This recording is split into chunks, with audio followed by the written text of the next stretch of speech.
quy trình hệ thống, lệnh sơ tán, quân đội. Chúng ta vẫn thường nói về những từ ngữ này.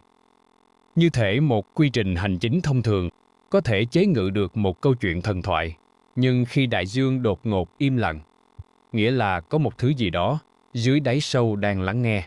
Chào mừng các bạn đã quay trở lại với thế giới của những giả thuyết và lăng kính điện ảnh u tối.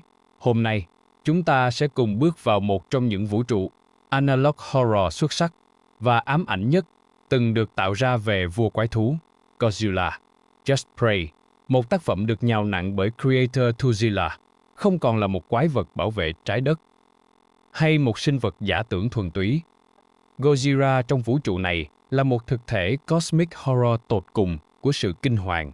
Nó mang thân xác của một cái xác chết, phân hủy liên tục, mang trong mình nỗi đau đớn tột cùng của sự tồn tại và một cơn thịnh nộ không thể nguôi ngoai đối với thế giới đã sinh ra nó. Nhưng đáng sợ hơn cả quái vật chính là cách nhân loại đối diện với nó. Khi bom đạn bất lực, khi khoa học sụp đổ, con người đã tìm đến một chỗ dựa duy nhất. Niềm tin tôn giáo bị bóp méo. Hãy chuẩn bị tinh thần, bởi vì chúng ta chuẩn bị giải mã một dòng thời gian đen tối, nơi trái đất không bị hủy diệt bởi một vụ nổ, mà bị xóa sổ bởi một lời cầu nguyện. Mọi chuyện bắt đầu bằng một thông báo khẩn cấp từ CODDC, Off Coast, San Francisco. Người ta phát hiện nồng độ phóng xạ cao bất thường và một hiện tượng kinh hoàng, hàng vạn xác cá biến dạng, mô thịt bị vặn xoắn dạt vào bờ biển. Những người tiếp xúc với vùng nước này đều chết trong tình trạng hoại tử toàn thân. Kết quả phân tích tế bào đưa ra một kết luận không ai dám tin. Nó hoàn toàn trùng khớp với Godzilla, sinh vật đáng lẽ đã bị tiêu diệt tại Tokyo năm 1954 bởi tiến sĩ Daisuke Serizawa, nhưng quái thú không chết. Nó tái xuất, mang theo một thứ phóng xạ, không hành xử, giống như phóng xạ thông thường. Nó là một thứ brown note being, một thực thể mà chỉ cần sự hiện diện của nó đã đủ khiến các tế bào sống xung quanh đột biến một cách cực đoan và tàn khốc. Tại vịnh San Francisco, một thảm kịch vô tiền khoáng hậu đã diễn ra. Sinh vật này đã giải phóng một luồng năng lượng phóng xạ có sức công phá, tương đương 80 megaton thuốc nổ từ khoang miệng của nó. Hãy nhớ rằng, quả bom nguyên tử ném xuống Hiroshima chỉ khoảng 15 kiloton. Luồng atomic breath này lớn gấp hàng nghìn lần. Thành phố San Francisco không phải bị phá hủy, nó hoàn toàn bị xóa sổ khỏi bản đồ. Số lượng thương vong không thể đếm xuể, ước tính lên đến hàng trăm nghìn người chỉ trong vài phút. Trong sự hoảng loạn tột cùng, các nguyên thủ quốc gia và hội đồng quân sự đã đưa ra một quyết định tồi tệ nhất trong lịch sử nhân loại, kích hoạt một cuộc tấn công hạt nhân chiến thuật trực diện vào quái thú. Khi nó đang tạm thời ngủ yên, họ chọn vũ khí vì họ đã cạn kiệt từ ngữ. Nhưng họ không biết rằng cơ thể của quái thú này là một vòng lặp vô hạn của sự hoại tử và tái sinh. Vụ nổ hạt nhân không giết được nó. Ngược lại, nó gây ra một phản ứng dây chuyền kinh hoàng. Khắp cơ thể của Godzilla sưng phồng lên tột độ và giải phóng một vụ nổ năng lượng thứ cấp.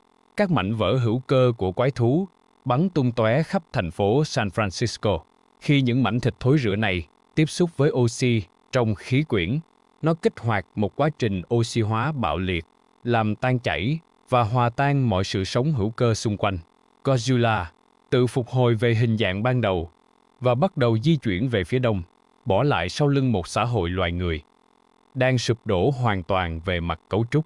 Khi chính phủ bất lực, khi những vũ khí tối tân nhất của con người trở thành miếng mồi ngon, làm tăng sức mạnh cho quái vật, nhân loại rơi vào một cơn khủng hoảng hiện sinh chưa từng có. Đó là mảnh đất hoàn hảo cho sự trỗi dậy của giáo hội Ghidorah, The Church of Ghidorah, một giáo phái cuồng tín tin rằng ngày tận thế đã điểm. Đứng đầu giáo phái này là một người phụ nữ được gọi là nữ tư tế. Trong cuộc phỏng vấn mật với CODC, bà ta bắt đầu bằng một giọng điệu rất lịch sự và điềm tĩnh. Nhưng càng về sau, bà ta càng bộc lộ sự mất trí tột cùng. Bà ta tuyên bố thẳng thừng, chính phủ đã sai khi dùng bom nguyên tử. Không có một thứ vũ khí nhân tạo nào có thể giết chết sinh vật đó.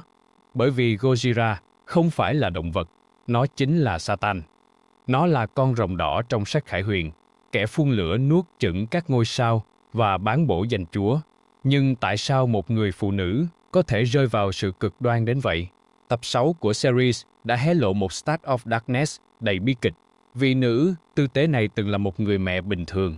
Con trai bà, Jacob, đã thiệt mạng trong vụ tấn công của Godzilla tại San Francisco và xác của cậu bé thậm chí không bao giờ được tìm thấy. Trong sự đau đớn tột cùng của một người mẹ mất con, bà ta đã gào khóc, oán hận Chúa.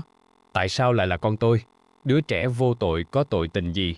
Bà ta rơi vào một sự misinterpretation, bóp méo kinh thánh để tự xoa dịu nỗi đau của mình. Và trong chính khoảnh khắc đức tin bị vỡ vụn đó, một thực thể từ không gian khác đã len lỏi vào tâm trí bà ta. Bà ta nhận được một mật khải, một giấc mơ về một vị thiên sứ ba đầu, hai đuôi, rực rỡ ánh vàng bước ra từ mây máu.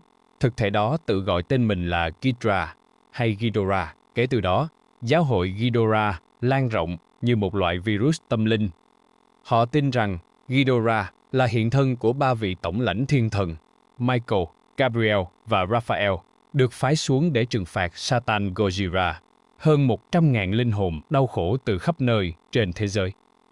Đã vứt bỏ nhà cửa, đổ về một cây thập, tự giá khổng lồ đầy điềm gở để chuẩn bị cho một nghi lễ kinh hoàng nhất.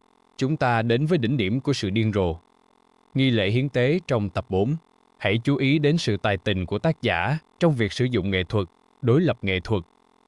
Mood Dissonance trên nền nhạc thánh ca vô cùng thanh khiết và khải hoàn. Hàng vạn cultist của giáo hội Ghidorah đồng loạt nổ tung. Họ không hề sợ hãi. Họ tự nguyện biến xương máu của mình thành một đám mây máu khổng lồ để tạo ra một cơ thể vật lý cho vị thần của họ. Từ trong mây máu, vị thiên sứ ba đầu bước ra. Nhưng cái gọi là thiên sứ này thực chất là một angelic abomination, một con rồng mang đầy mắt quỷ trên khắp các đầu của nó, một thực thể vũ trụ tà ác khoác lên mình tấm áo vị thần. Và rồi, trận thánh chiến giữa hai vị thần cổ đại diễn ra ở các tập tiếp theo. Godzilla, đại diện cho cơn giận dữ của tự nhiên, đối đầu với Ghidorah, kẻ thao túng đức tin loài người.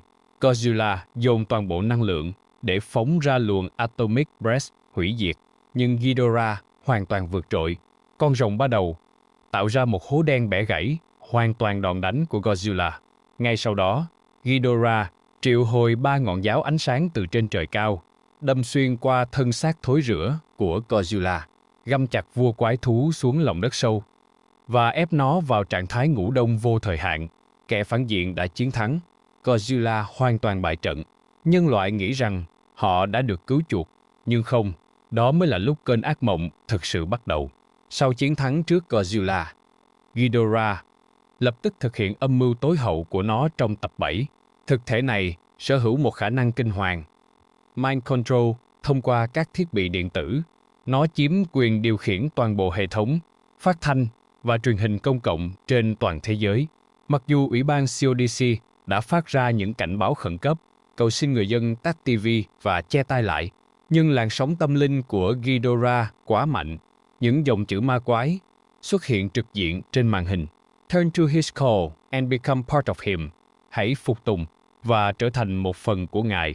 Bản nhạc Odetto Joy vang lên khắp các ngõ ngách, các trại tị nạn, tẩy não hàng triệu con người, rơi vào trạng thái vô thức, biến họ thành những con rối hiến tế.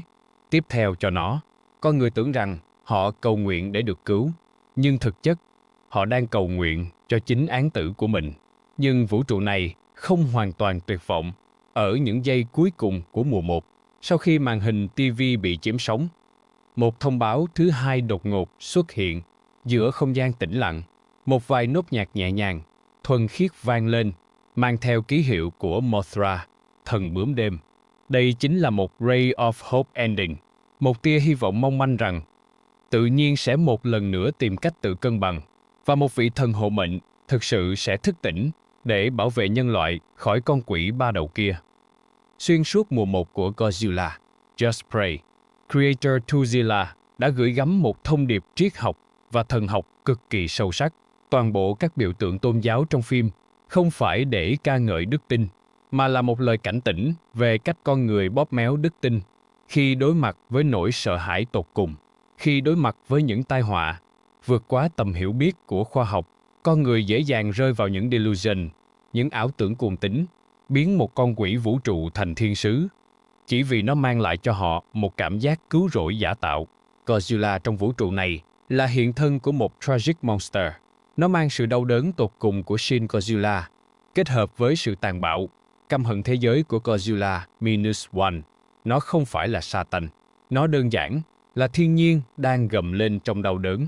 Còn Ghidorah, kẻ mang bộ dạng ánh sáng chân lý, lại chính là loài ký sinh tồi tệ nhất, đang nuốt chửng linh hồn của nhân loại. Bộ phim tài liệu Giải mã lo của Godzilla, Just Pray phần 1 đến đây là kết thúc. Các bạn nghĩ sao về vũ trụ analog horror đầy ám ảnh này? Liệu Mothra có thể cứu vãn trái đất trong mùa tiếp theo? Hãy để lại ý kiến dưới phần bình luận. Đừng quên bấm like, subscribe để không bỏ lỡ những hành trình giải mã đen tối tiếp theo. Hãy luôn nhớ cảnh báo của CODC. Khi thế giới bảo bạn, hãy cầu nguyện. Hãy nhìn kỹ xem bạn đang cầu nguyện trước vị thần nào. Xin chào và hẹn gặp lại.